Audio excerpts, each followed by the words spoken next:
Осы желтоқсан айындағы тәуелсіздік күні мерекемізге орай Қазақстан Республикасы оқу-ағарту министрінің 194-ші бұйрығымен бекітілген біртұтас тәрбие бағдарламасын жүзеге асыру аясында Солтүстік Қазақстан облысы білім басқармасының әдістемелік орталығының ұйымдастыруымен Петропавл қаласындағы Баларман балабақшасы алаңында облыстық семинарымыз өтуде. Семинарымыздың тақырыбы мектеп жасына дейінгі балаларды ойын әрекетінде ұлттық құндылықтар негізінде жан-жақты дамыту деп аталады.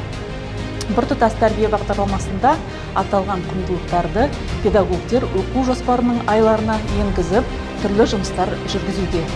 Сондай-ақ балалардың мемлекеттік тілді қызығушылығын арттыру, меңгеру мақсатында Қазақстан Республикасы оқу-ағарту министрлігінің 211-ші бұйрығымен бекітілген тілге бойлау республикалық пилоттық жобасы бойынша тіл дамыту жұмыстары қатар жүргізілуде.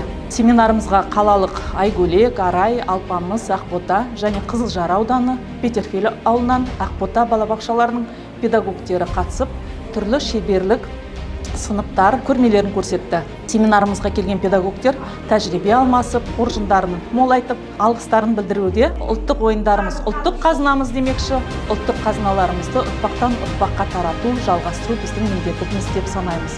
Баланың тәрбиесі бесіктен демекші, мемлекеттік тілді, тарихты, мәдениетімізді, отбасын, отанын құрметтеуге тәрбиелеу балабақшадан басталуы тиіс деп санаймыз. Яғни біз бүгін Баларман бақшасына келіп отырмыз. Яғни келуіміздің себебі біртұтас тәрбие бағдарламасының негізгі міндеттерін жүзеге асырудамыз. Яғни біздің бүгінгі келуіміздің себебі алдымызда көріп тұрғанымыздай мобильді кигізу.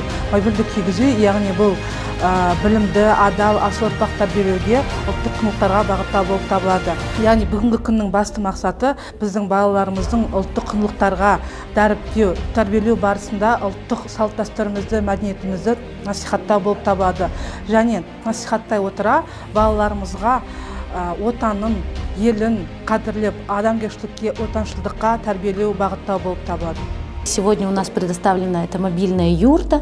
Мобильная юрта – это как инновация в дошкольном образовании, которая играет важную роль именно в развитии, воспитании детей. Также есть преимущество мобильной юрты – это гибкость, адаптивность, а также создает уютное, комфортное пространство для наших детей.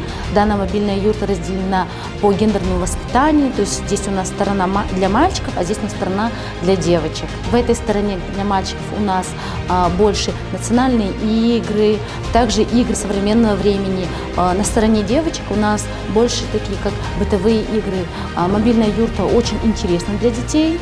Я считаю, что данную мобильную юрту можно реализовать именно в программе «Біртұтас тәрбие».